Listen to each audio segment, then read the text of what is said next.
Mirë, zoti Grubi të dorëzohet në polici, po çfarë do të prodhoj arrestimi i tij në arenën politike të Maqedonisë Veriut? Për këtë do të bashkëbisedoj me zotin Shpëtim Pollozhani. Zoti Pollozhani, përshëndes dhe falenderoj që gjete pak kohë për këtë komunikim.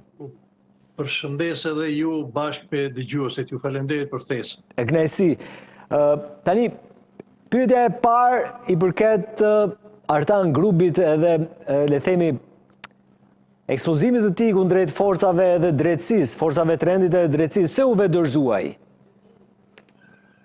Po këtu në këtë shtet është instaluar një praktike dhe do kthej pak ta lidh Artan Grubin me aratisjen e ish shefit të shërbimeve sekrete të Maqedonisë, Sasho Mjalko.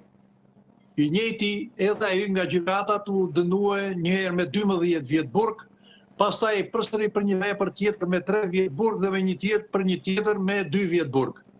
Dhe kështu pas një periudhe 2 vjeçare në Arati, ky me këmbët e veta si burr i mirë u paraqit në prokurori dhe u dënua me një burgim 3 vjeçar në një burg lokal këtu të Strugës, të cilën nuk e vuajti asnjëherë, se edhe nuk ishte në burg, po formalisht ishte i regjistruar, sikur e vuajti dënimin.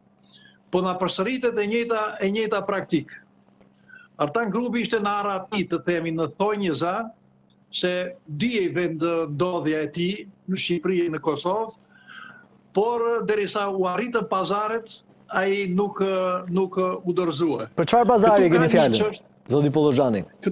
Po këtu ka një çështje, ka një ligj, i thon ligji i Badinterit, ku çështjet që i prekin jo maqedonasit, nacionalitetet, duhet votohen nga 51% e pjesëtarëve të atij nacionaliteti, qoftë shqiptare, tuqe, vleje. Kështu që momentalisht kjo qeveri nuk mund t'i kalon disa ligje sistemore, për arsye se nuk e ka shumicën e Badinterit, i mungojnë 2 ose 3 deputet.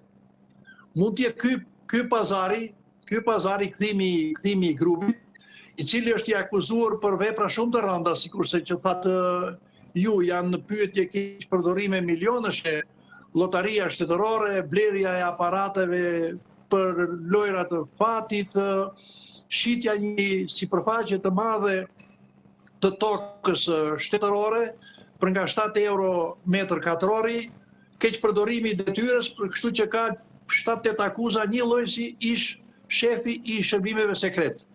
Mund të jetë ky një prej pazareve që ai është kthyer që të sigurojë nga BDI 2 ose 3 deputet sa do të ketë nevojë që të krijohet ajo shumica e Badinterëve. Se është çështje pazari edhe lojra politike, tregon edhe faktin që sapo u arrestua dhe e dërguan në burgun hetues të Shutkës, është një burg hetues këtu pranë Shkupit, ai menjëherë u ankua se e ngacmojnë të burgosurit. Atje dhomat nuk janë kolektive si në burgjet kolektiv, për shembull 20 ose 10 persona, por janë 2 vetë. Si u bë që menjëherë e ngacmoi dikush atë, edhe menjëherë deklaruan se do t'japin trajtim të posaçëm si një burgosur. Kështu që tash pas këtij trajtimi do të fillojë tash në një dhimbje barku ose në një sëmundje, do një arrest në spitalin e burgut, dhe kështu burg me ndërprerje, dhe do ndodhe njëjta gjë si me ish shefin e shërbimeve sekrete. Pra është një skenar i mirë përgatitur, po thoni? Po, këtë ta mbaroj